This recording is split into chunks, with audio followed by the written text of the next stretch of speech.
welcome back to Real Seekers. I'm your host, Dale, the Real Seeker, and today I have a special treat for you. We have a guest, Marvin Wallace. Welcome back to the show, Marvin. Oh, thank you for having me back on the show, Dale. Thank you. Excellent. This is your second time on the show. I think you were on last time with David Johnson debating the meaning of life. Yes, correct. We were talking about meaning, value, and purpose. Excellent. Yeah, and I know that was definitely a very popular show on our end. A lot of people tuned in.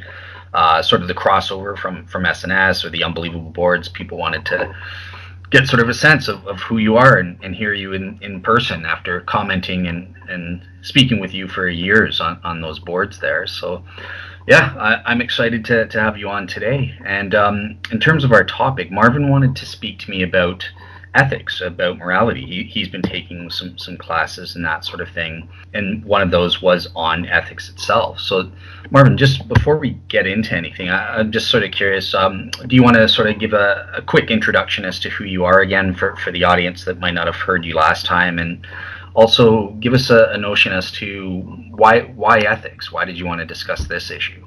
I am a English teacher living here in Hong Kong. I previously studied apologetics at Biola. Through theology, I became interested in philosophy, took apologetics, which has led on to me continuing my fascination with sort of thinking, which has led to my pursuing philosophy of religion.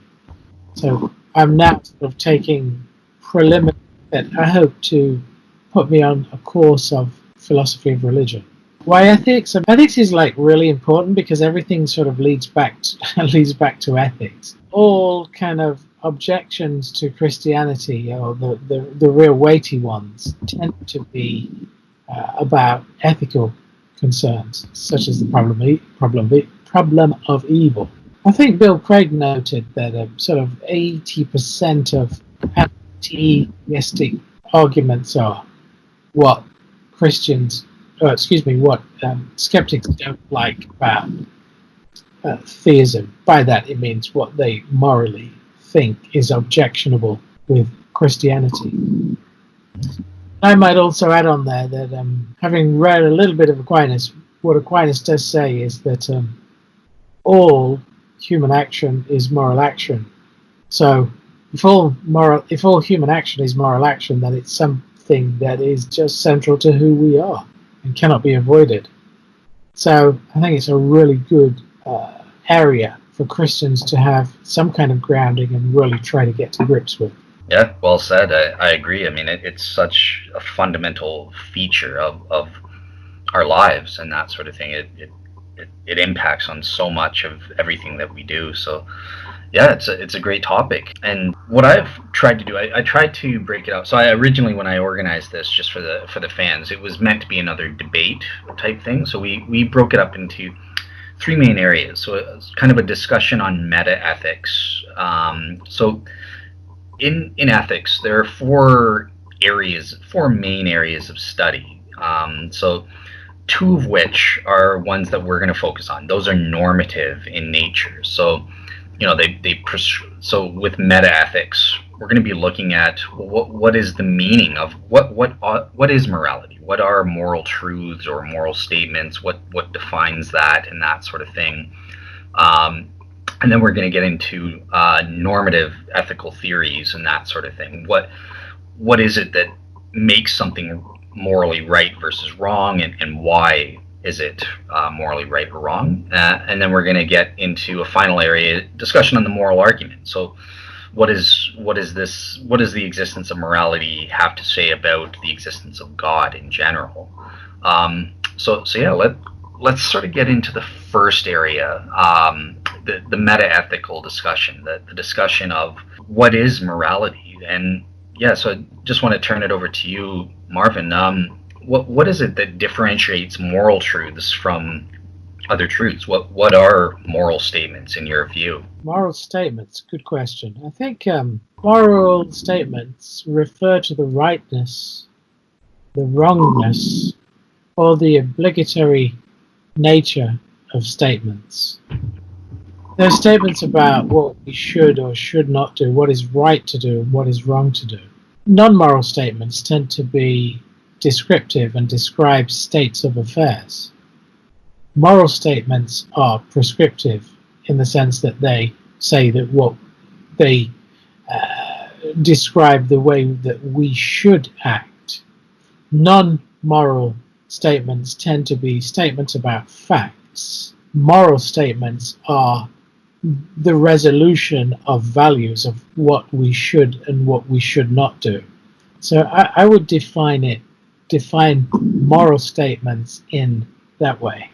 Gotcha. Sort of the, as Immanuel Kant put it, the categorical imperative versus just a hypothetical indicative or that sort of thing. Is that what you're getting at there?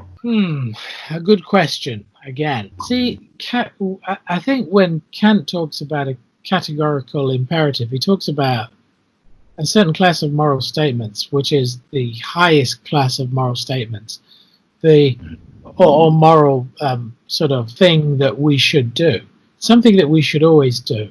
His categorical imperative is a way of sort of formulating morality in itself in a way that is sort of analogous with mathematics in a way. But when I think of moral discourse, I actually think of it more than what Kant is trying to say.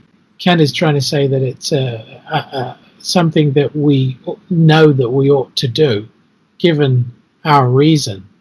But what I want to say is that a moral statement is more than that. It's something that we know intuitively from the recesses of who we are, from our gut, as it were.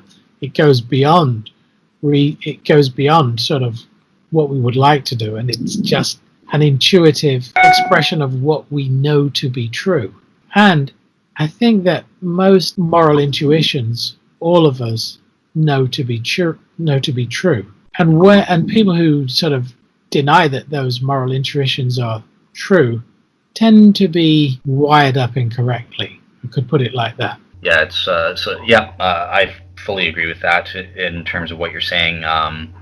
We have a moral conscience. So in terms of moral epistemology, we have a conscience, and we have these properly basic beliefs as to what one ought to do. That this is ought distinction is I think a big part of this. And yeah, in terms of myself, I sort of just to throw this out here, when I was trying to define moral truths or moral statements, I gave about 4 criteria that I think can help differentiate moral truths from other truths. And so the one of them is kind of what you're saying here. It entails this prescriptive ought rather than just a hypothetical indicative. Like if you want this, then if you want to be elected politician, then you ought to kiss the baby or something like that. But that's just a descriptive is statement. If you want this, then do this kind of thing. And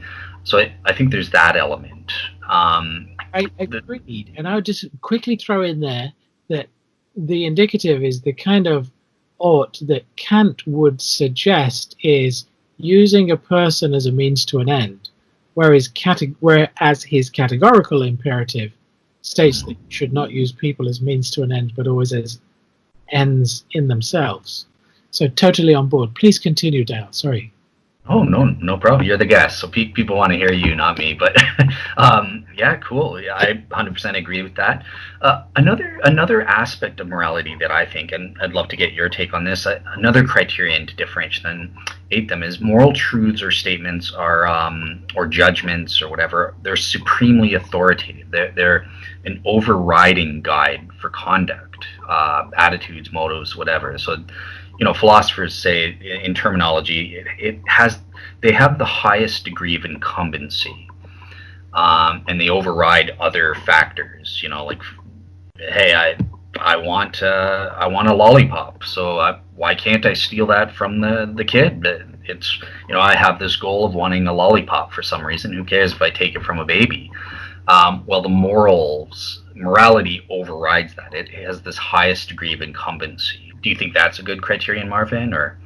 I think it's a wonderful criteria. I think it's a true criteria. Moral statements do, or moral laws do have the highest degree of incumbency. And I think that is typified in the kinds of conversations that we often have with skeptics, who provide us with criteria for judging the moral nature of the facts that we believe to be good, based on the fact that there is a moral incumbency upon which we can both agree. For example, the idea of the flood. Neither the skeptic nor the theist is going to argue that murder is wrong, or what the nature of wrong is. The idea is, does the nature of the case, the collection of facts, add up to an instance of murder? Okay, and it's just that intuitive moral truth that is incumbent, that is debated, and is the grounds of having any conversation at all. Now, that's how I'm cashing that out. Is that what you were referring to there? Yeah, that's exactly what I was trying to say there. There is there could be one caveat, and I'm debating whether to bring it up here or wait. But yeah, so put it this way: when we get into discussing absolutism versus relativism and that sort of thing, it's this criterion could be questioned, because sometimes there are views where we have to violate a moral principle. You have to lie to save a life or something like that. And this is something that I think Immanuel Kant, for example, was terrible at not getting. So, yeah, if let me just ask you this way then. So if morals do have this highest degree of incumbency, then what do you make of someone like Kant, who would say, well, if that's the case, then you can't lie to save a life. If a Nazi comes and asks you, where's the Jew hiding, you have to tell the truth. You have to tell them where it is. You can't violate this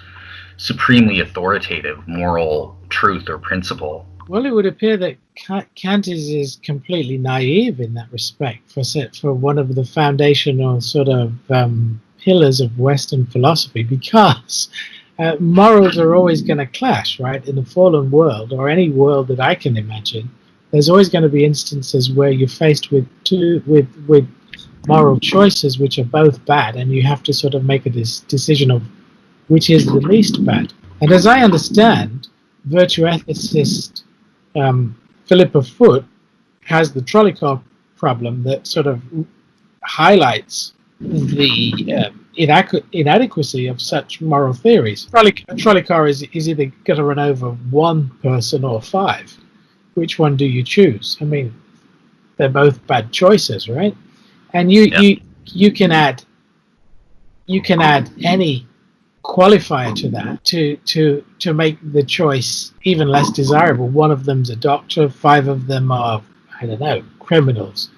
You could say what you want, but you still to sort of add tension to that dilemma, that you will have to choose between two bad choices. But as far as I understand, Philippa Foot was a virtue ethicist, and I favour virtue ethics as well, which is to say that in a fallen world, the theistic version, in a fallen world, you will have to face situations where you have to make a decision between two bad choices, and you make the decision.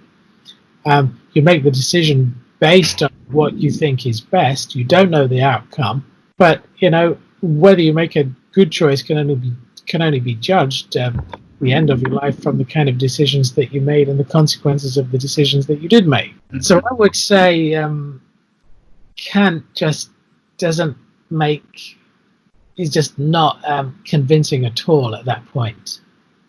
Yeah.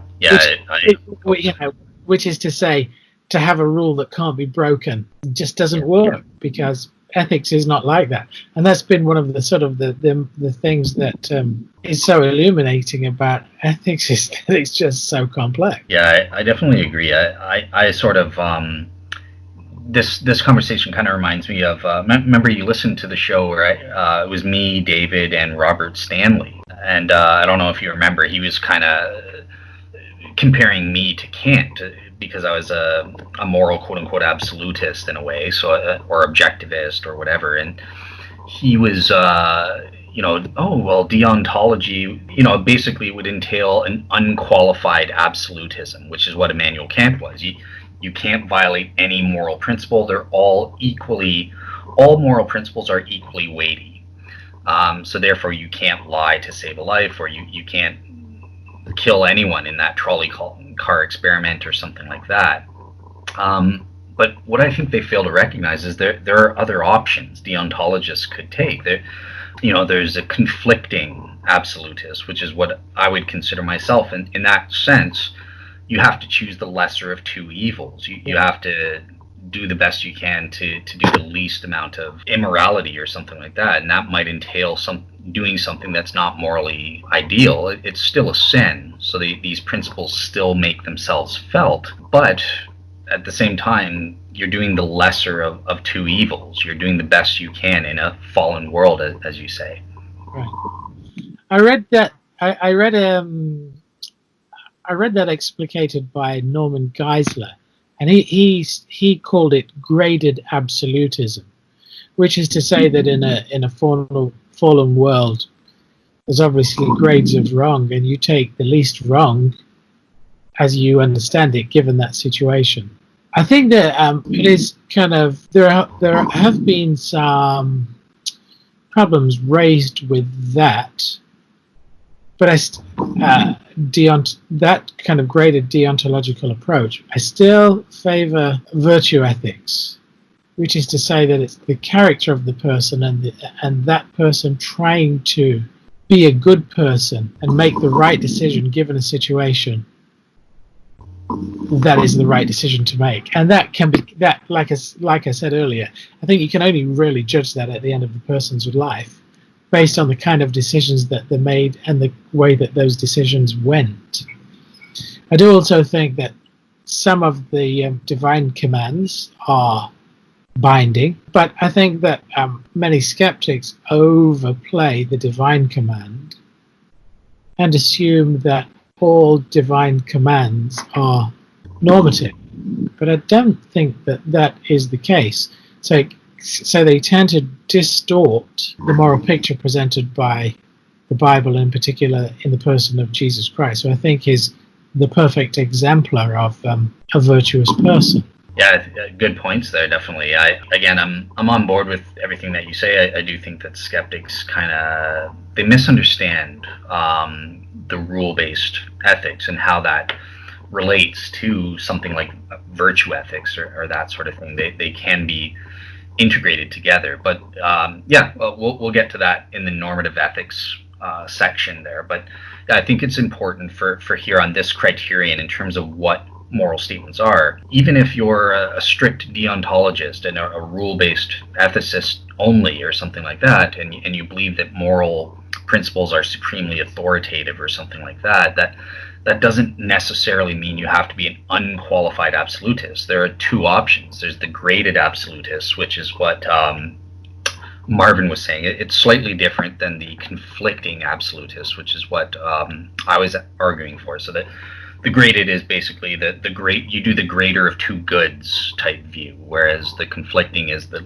lesser of two evils. So it's just a slight difference. But I think the important point there for people to note is, look, there are options within this. It doesn't necessarily mean that within the moral hierarchy all principles are equally weighty in every single situation. We live in a fallen world, and sometimes you have to choose as best you can. So yeah, the third criterion I wanted to get your take on then. So it's one that again comes from Kant, but it's the universalizable. Moral principles or truths or statements are universal, meaning they apply equally to everyone in all morally relevant similar situations. What do you make of that, Marvin? This universalizable criterion? Was that a moral statement, or a moral intuition, or a moral that that they should be universal? Yeah, I mean, I wouldn't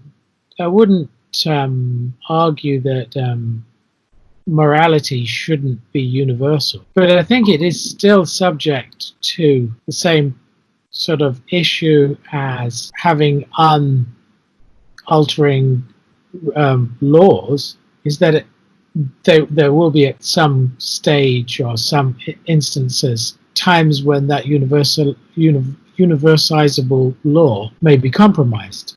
Yeah, and that's where that's a good point that you raise up, because that's an objection that I get from skeptics all the time, and I think that is sort of a misunderstanding in my view. It's saying that the universalizable part. So I do that at the level of moral principles, rather than at applied ethics, and I say that the moral principles apply in all morally relevant similar situations. So given everything is the same, you will the moral action is always the same in those same sets of circumstances. If you change one of the circumstances or something at the level of applied ethics, then sure, yeah, a different moral action or something could apply. Yeah. So you're totally correct. I misunderstood. I didn't listen carefully. Yeah. Given the same set of circumstances, then of course, yeah, you're right. The moral principle is universalizable. Yeah. Perfect. Okay. And my last criterion, so I think this one's going to be a no-brainer. I can't see you disagreeing with this. And you sort of hinted at it yourself. But so the fourth criterion for identifying a moral statement is, in the first place, they have to involve or pertain to at least one or more moral agents or persons. And usually, I don't say they always, but I would say that they usually, and perhaps they always, have to reference the proper flourishing of moral agents or persons and that sort of thing, with respect to their dignity and well-being and that sort of thing. So that's the fourth criterion I give to distinguish moral statements from just rather other propositions or something like that. What do you make of that fourth criterion? Do you have any? Was that to say that a moral principle should be such that it facilitates the flourishing of those moral agents? That's sort of getting into the normative ethics portion, which is what we're going to do next. But yeah, that's how I sort of combine deontology, rule-based ethics, so that those are the moral principles and duties on a lesser level, and then those moral principles ought to be followed. The virtue ethics thing is they help develop characters fit for our created purpose and that sort of thing, and create within us a. So the rules or the deontological principles should sort of generate moral agents. Yeah, they should serve proper flourishing and that sort of thing. But what I'm saying here with this criterion is that moral truths, not even limited to moral principles, just moral propositions, they're distinguished from other types of truths or propositions in the fact they must involve at least one or more moral agents, and they usually reference the proper flourishing of those moral agents, of one or more moral agents. Yeah, agreed. Okay, yeah, so I think that covers it in terms of the criteria. What is it that distinguishes moral truths from just regular statements and that sort of thing? And I think we got into some good areas for discussion in the normative ethics part. Yeah, one thing, the last thing on the meta ethics portion. So I was talking to Marvin before the show or whatever a bit about that there are different theories that people have about moral statements on a meta-ethical level.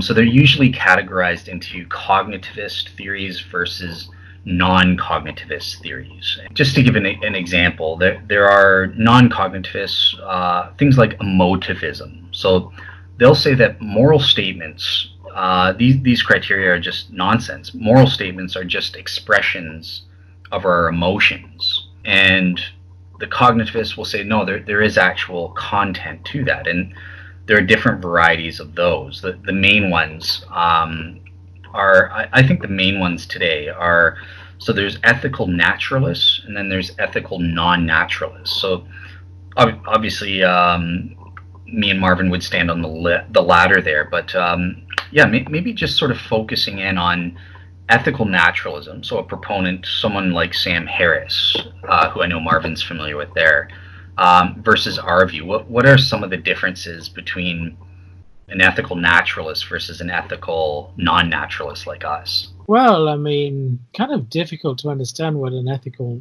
naturalist is, because there's been much written on this. I think a guy called Raymond Murphy is worth taking a look at on the Stanford Encyclopedia of Philosophy. He's one. Michael Ray is another, and I think he's an ethical philosopher in an analytic tradition. Timothy Brown is another one at Southern Evangelical Seminary. And the kind of idea is that what is naturalism? Naturalism is more or less the notion that that which can be described by scientific analysis is extant or exists. But how can morals be described by scientific kind of principles or investigation? So the short of it is, ethical naturalism, is difficult for many ethicists to actually understand what it means. Moral or ethical non-naturalists, like theists, obviously ethical language is not so difficult because it reflects how we should act based on who we are, based on what we are given by the Creator. So I would cash the two out like that. I would cash out ethical naturalism as being just almost incoherent. The reductive approach is just it doesn't describe what we were getting at with those criteria that we were discussing, right? It's more than just reducing down to physical chemical processes and stuff like that. So yeah, absolutely. And if as a naturalist you take the is ought disjunction, which I don't, but many naturalists do, then you're left with physical properties which can never sort of bridge that is ought gap, right? Because physical description is a description of facts. A moral description, as we've mentioned, is a description of values, of what we ought to do. So how do you get from chemicals to behavior that is prohibited, obligatory, or praiseworthy? You can't do it. Just one follow-up, if you don't mind me asking. So you don't recognize the is-ought distinction? Like, do you mind sort of expanding? Like, what do you mean by that? Well, sort of David Hume came along and said that there is an is-ought distinction, that you cannot get an ought from an is. That a description of facts doesn't tell you how you should behave, act. So that is something that has sort of guided moral philosophy, and I think the logical outworking of that is the emotivists that you just mentioned, who take that to be absolutely that you know a moral expression is just an outworking of what that individual feels, with no sort of greater force than an expression of the emotion. Personally, I just don't think it it's true. I mean, if I, for example, said Johnny is a doctor, then it follows, as far as I understand, that Johnny ought to provide care to his COVID patients. So we get an ought from an is. And Alistair McIntyre gives half a dozen such examples. That's interesting. I think I might disagree with you on that, and that sort of may get into our stance on normative ethical theories, because I think that there's, in order to get that ought, we're inserting something, i.e., in my case, a moral principle or moral rule, in order to get that ought, and that's where the ought really derives from. Yeah, that's my view. But that's cool. Yeah, that's interesting. It's good to have different views on that. Cool. All right. So yeah, sort of moving into the normative ethical area of the discussion of the show proper. We've kind of already discussed my view a little bit, but why don't you give the audience your view and what you make on that front? What is it that makes things right or wrong? Why are they right or wrong? Something that is right is that which is perfecting of an agent. That is, perfecting of an agent both as an individual, as a rational animal, human beings, and also as a group of human beings, as a society. I think that we all try to do things, and that what we ought to do is try to aim for that which is the best that we can do. So I take sort of a Aristotelian stroke Thomas Aquinas tact in that area. Gotcha. Okay. So I think you would describe yourself. Obviously, you mentioned in the show that you're a virtue ethicist. Do you want to maybe just explain a little more as to what that is, and how does that relate to another thing you mentioned in the show, divine command theory? Okay. Well, virtue ethics is the idea that there are sort of character traits that make a person a good person, and that we need to work with these traits and improve and aim towards being a good person, the kind of person that we can be. That is, those include things like wisdom. We should try to exercise wisdom in decisions that we make. We should also try to be generous, kind. There are lists of virtues that sometimes conflict, but basically, it's the kind of person that we could be, dependent upon the kind of creatures that we are. I take virtue ethics to be an expression of that. And how does that relate to divine command theory in your view? Divine command theory. Well, I mean, I think biblically speaking, we're given certain commands that are guidelines, and I think that we have those guidelines, and I think we also have, importantly, the life of Jesus as an example of the kind of person people that we should become. And I think it's a combination of those that make us that we should strive towards. Yeah, it's kind of similar to my view. So I'm in terms of normative ethical theory, I'm both a deontologist and a virtue ethicist. So in terms of the four criteria for distinguishing moral truths or whatever, I think that moral principles, which are grounded in God's nature, as per the moral argument that we'll get to next, but there are these moral principles, the principle of justice or the principle of truth and these sort of things, these quote unquote rules that guide our actions. And there are also additionally moral duties. So these are specific commands given to us that are consistent with those moral principles, i.e. God's nature, and they create moral duties for human beings. So, and then the reason why we follow those rules is not just for the sake of following rules. That's where the virtue ethicist comes in, following those principles and duties,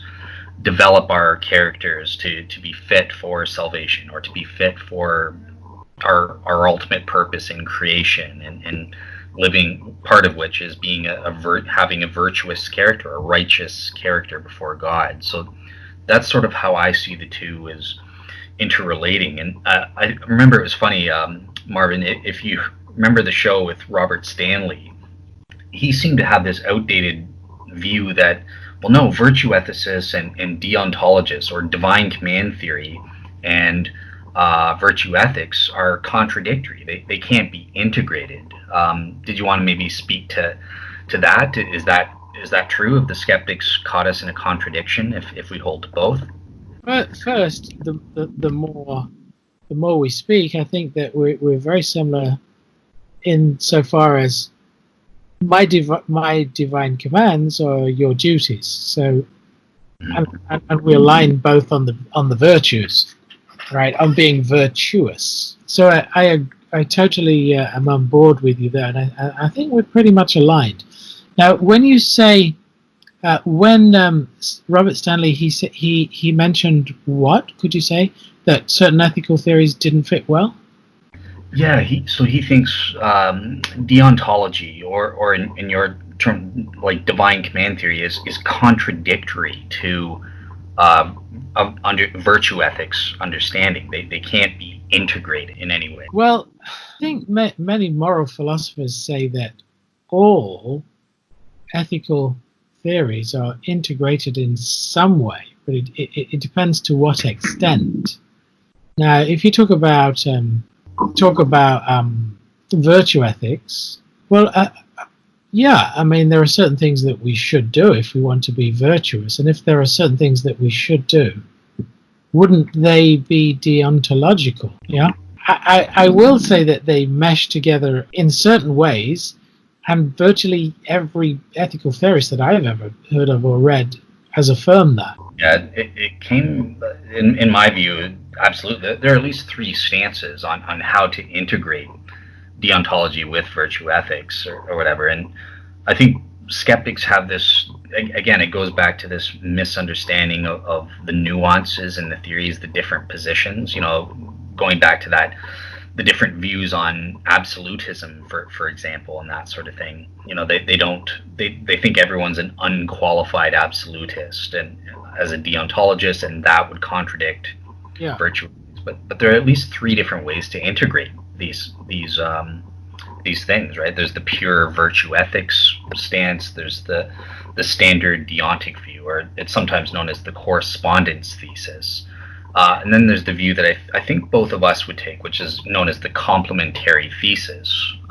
So it basically says both virtue and deontological ethics are necessary for the adequate moral system. They perfectly complement each other, and that's what we've sort of been describing in how God's commands, or the moral duties, as well as these higher moral principles, derive from God and facilitate this development of this virtuous character, and this character that's fit for us achieving God's ultimate purpose. So yeah, cool. Well, I guess go ahead.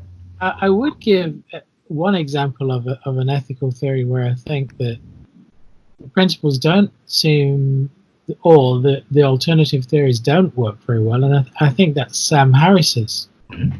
I read The Moral Landscape, in which he kind of has the idea that there's some kind of consequentialism, and this consequentialism is guided by science, and that will facilitate human flourishing. Well, I kind of find that notion contradictory, because it kind of just doesn't define human flourishing, so it doesn't really make that much sense. But when you talk about human flourishing in terms of being an ethical theory, human flourishing is agent based. And since it's agent based, it has a multiplicity of dimensions, which include sort of the agent be wanting to be in a certain way and exercise a certain kind of wisdom. Now, sort of a science-inspired consequentialism would sort of be an imposition, you could say, or advice of certain principles that are best to facilitate human flourishing. But how do you sort of put into practice rules or consequences that facilitate human flourishing if that results in things like the agent themselves wanting to be a certain kind of way? Those theories tend, in my opinion, seem to be opposites. Yeah, that's a good point. I think you're absolutely spot on in that assessment. I'm not impressed with Sam Harris's reasoning myself. One thing I think that we should do just before we, because it's sort of related to the moral argument. One of the premises is that morality is objective, or the moral absolutism is true, and that sort of thing. I'm just wondering if someone is skeptical and says, "Well, no, I don't believe that premise and that argument. I don't believe that. I'm a moral. Why should one prefer moral absolutism or moral objectivity compared to subjectivity or moral relativism, in your view?" Why? Okay. Why should one be an objectivist as opposed to subjectivism? It's kind of difficult to put my finger on it, because without wanting to throw out the rhetoric, moral subjectivism is so bad. It's kind of hard to understand why anyone would subscribe to it. I mean, moral subjectivism seems to preempt any philosophical discussion on moral values anyway, because if it's just sort of subjective, there's no real right or wrong, right? So what? It's just a discussion. But I don't think anybody really lives in a way that is consistent with moral values being subjective. They live in a way in which moral values are objective, outside of extreme cases. And then you get into whole areas of, well, it's difficult to sort of objectively criticize any theory objectively if you subscribe to subjectivism. Moral progress is another thing that seems difficult to describe, because moral progress needs objectives to aim towards. So off the top of my head, those are sort of just a handful of things that just don't make sense in moral subjectivism. Yeah, more things like moral relativism and that sort of thing. Just they don't work. The theories have all been falsified, and that's if that's the case as well, as you say, well, that proves by default that absolutism or some kind of moral objectivism must be true as well. And another thing that you mentioned earlier on are we have these moral intuitions, these property-based beliefs that there are moral principles and duties and that sort of thing. So yeah, I think that's sort of a way to answer that. Okay, well, turning to the moral argument then specifically. So we've kind of been addressing morality in general and that sort of thing, and we related that to one of the premises of the moral argument, that objective morals or moral absolutes do actually exist. But yeah, do you want to maybe take some time and just sort of outline how do you get from that? How do you argue that God actually exists? Okay, here's what I would argue at this point. It's that morality or ethics is just inexplicable given naturalism.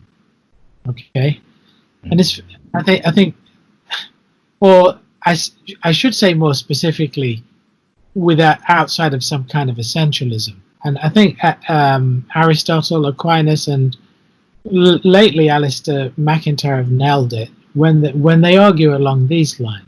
There is a way that we are. We have moral precepts, and there's a way that we should be. And there's a way that we should be because there's an essential nature to mankind, and there's a design to mankind, the telos.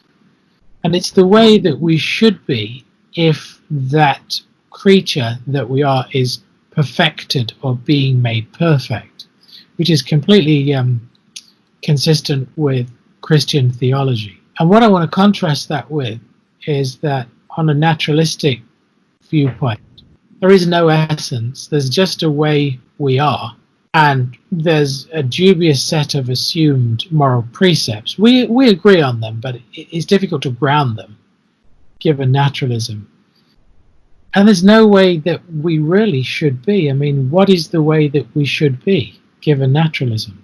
And that's the gap. And it's just that gap that makes it sort of incoherent, according to McIntyre. That lack of essential essence or soul leads to all kinds of problems. For example, there's the enduring I, as Kant described, which is the person that is being changed.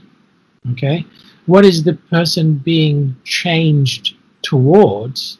Lack of some essence.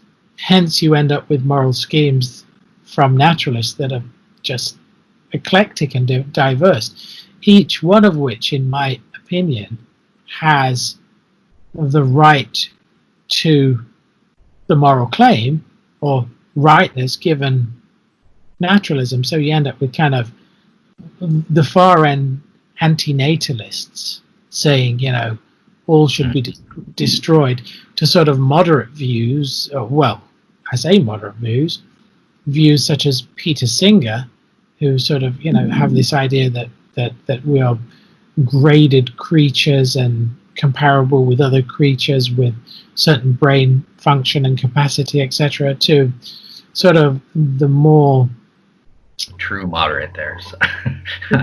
the sort of more debate-friendly atheists that we find on the boards, who sort of have a very watered-down version of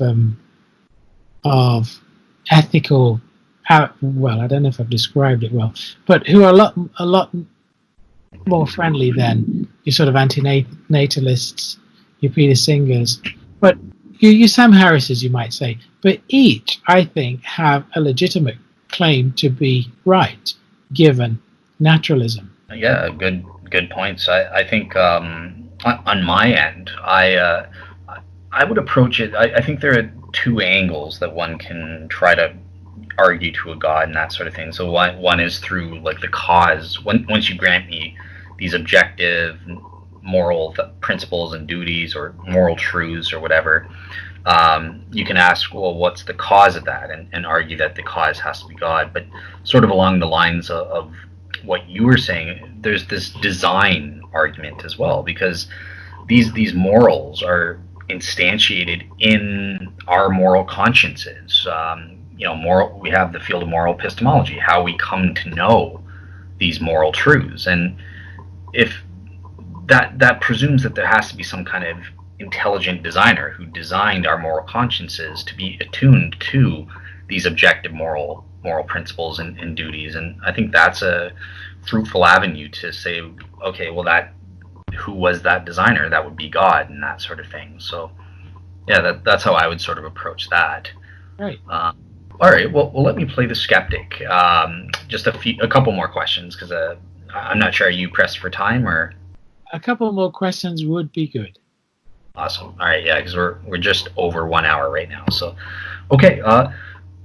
So Marvin, I wanted to just a couple skeptical comebacks though against this moral argument and that sort of thing. So, one thing to say is, look, you can try and convince me that there are objective morals and that sort of thing, and that there must be some kind of designer, or it's God, or in some way like that, but it can't be God as this moral architect, because the problem of evil proves that a God couldn't exist. If there is an omnipotent God, we wouldn't have the objective evil that we have in this world. Does that refute that God could be the moral architect or something, in your view? Well, I can't really see how that refutes that God could be the moral architect. I mean, it just so happens that in a world of free creatures, you're going to have moral evil, right? Unless the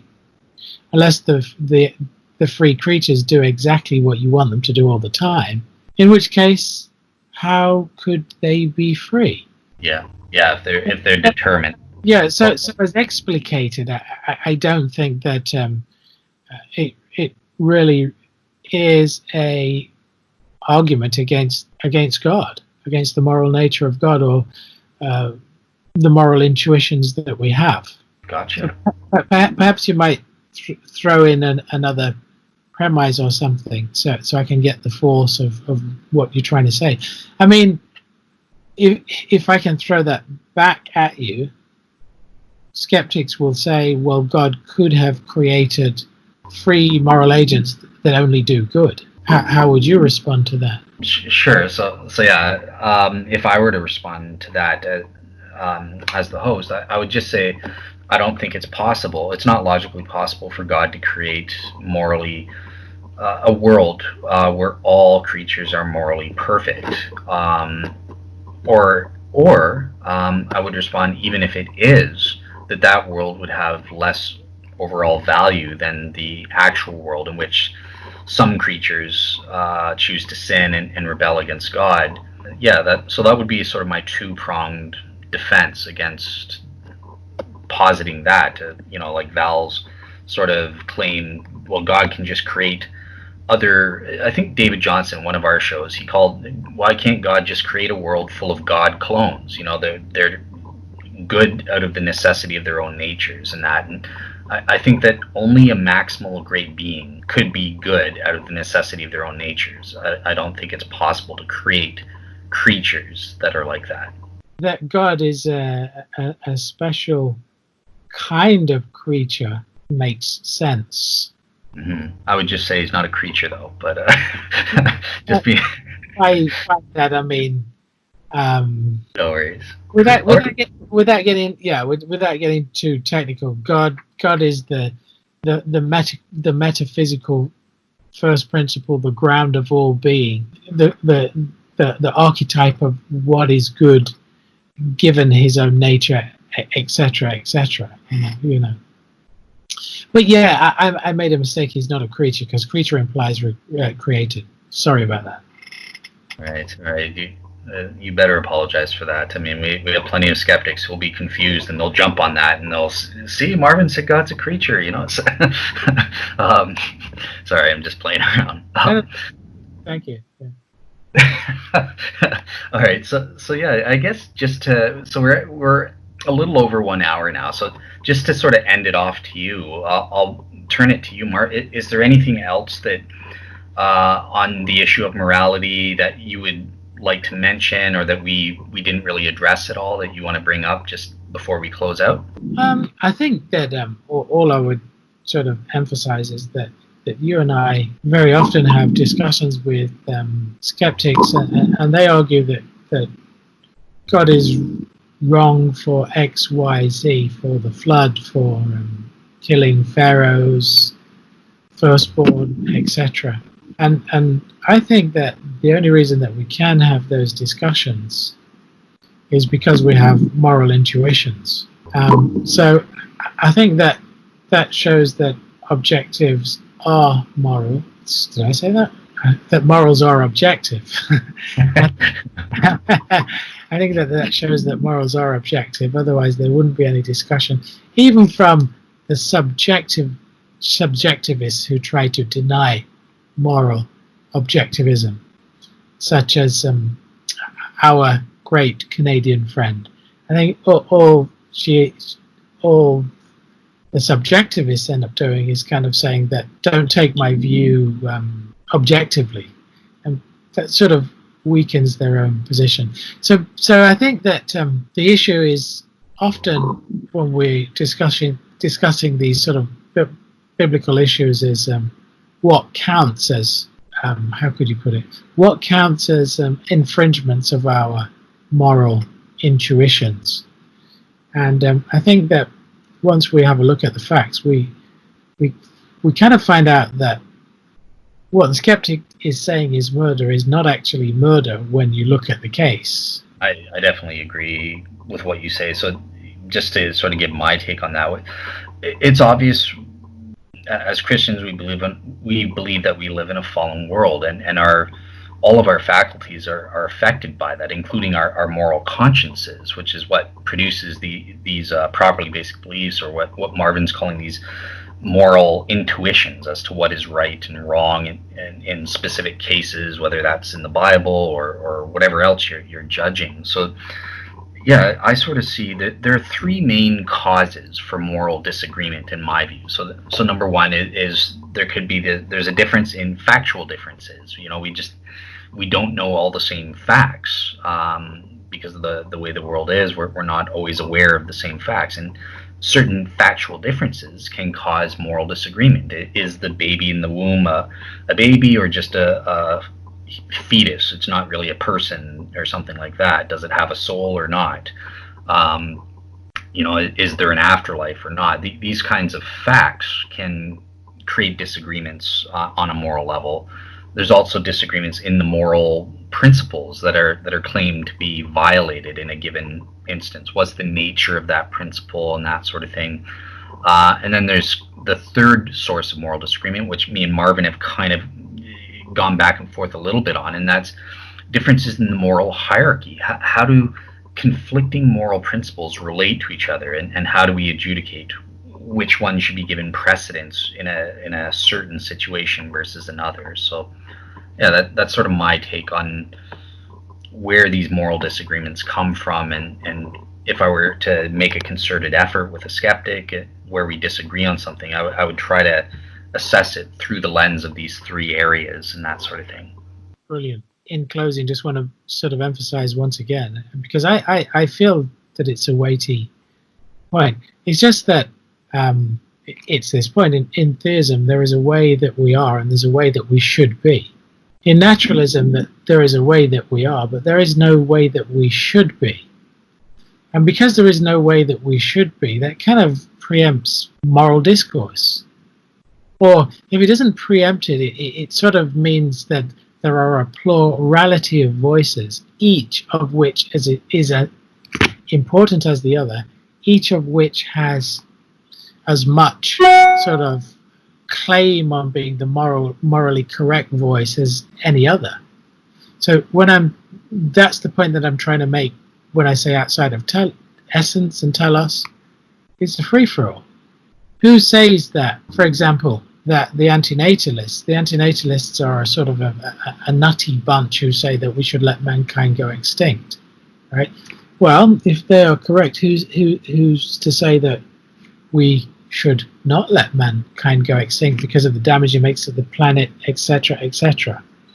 And I'm trying to argue that outside of the design, outside of the way that we should be, and outside of this essence that binds us together, that is an enduring I, that continues through time, that is the person that morally learns, morally matures, morally aims towards a goal, then ethical discourse is pretty much incoherent or just a free-for-all at best, a la Alistair McIntyre. And if there's one thing that I've got from reading his philosophy recently, it's that After Virtue is a great read. Great points. And just to back up, Marvin, I remember having myself a discussion with a skeptic on the SNS boards, a listener to SNS, Darren, our favorite, and I pressed this point because he was going on about, now we have no problem explaining morality and all this, and it all goes back to humanism, and then I just challenged that, like, okay, well, how do you justify this humanism? If I want to support the goal of human destructionism, pretend you Mr. Skeptic, are there in front of Donald Trump. He has his finger ready to press the button to the nukes and blow everyone up. You can't just come at him and say humanism. And if he says, no, I support human destructionism, how are you going to say he should prefer, or he ought to prefer, the goal of humanism? And he just had nothing. He admitted he can't respond to that. We just have to assume humanism. So I see that as sort of borrowing from a theistic worldview. We have this knowledge that this is right, this is fundamental, and we base our actions based on these moral principles and that. So yeah, cool. And a skeptic might say, well, the moral destructionism is nonsense, but it's not, because there are certain antinatalists who are making that kind of claim now, that it would be better for humankind to go extinct because humans suffer, and we should not let any of our progeny suffer, etc., etc. So, yeah, totally agree, and I think it was a totally good point that it's very difficult for the skeptic to argue against. Perfect. All right. Well, yeah. Well, thank you so much, Marvin. I think that covers sort of a broad spectrum of some of the areas in ethics and how it relates to theistic belief there. So yeah, just want to say I hope you enjoyed your time on the show, and I did a good job of getting all the issues out that you wanted to talk about. Yeah, fantastic job, as ever. Very challenging. Thank you very much for having me on the show. Yeah, you're welcome back anytime. I don't know if I'll be able to get a skeptic to debate you. So I know that you wanted to speak about intelligent design, and we had a bit of trouble trying to get skeptics courageous enough to back up their beliefs on that front. But yeah, maybe I could bring you on with Michael Behe, and we could have a kind of an interview with him or something like that. That would be amazing. I'd love that. Yeah, it's yeah. Well, yeah, I'll reach out to you and reach out to him and see if he's willing to come on sometime in the summer, and yeah, that'll be a great talk. I read his latest book as well. I've forgotten the title at the moment. Is it Darwin Devolves? That's it. Darwin Devolves. It was a great book. Really enjoyed that. Yeah, hopefully the last, I've been sort of out of it myself. The last one I read was Edge of Evolution, which was some years ago. So yeah, yeah. Well, there we go. We got our plan of action. So all right, everyone. Well, we'll have a great week. Again, thank you so much to Marvin for being on the show. And just to give the audience, so what I have coming up next is I have another David Kemble Cook. He's a Unitarian Christian. He's the one who hooked me up with Dr. Dale Tuggy to discuss the Trinity. He wants to come on to discuss eschatology. Specifically, he wants to compare and contrast Dale Allison's view with N.T. Wright's view on eschatology. So, yeah, look forward to that coming up next week, guys. And yeah, have a great week, everyone. Take care, Marvin. Thank you.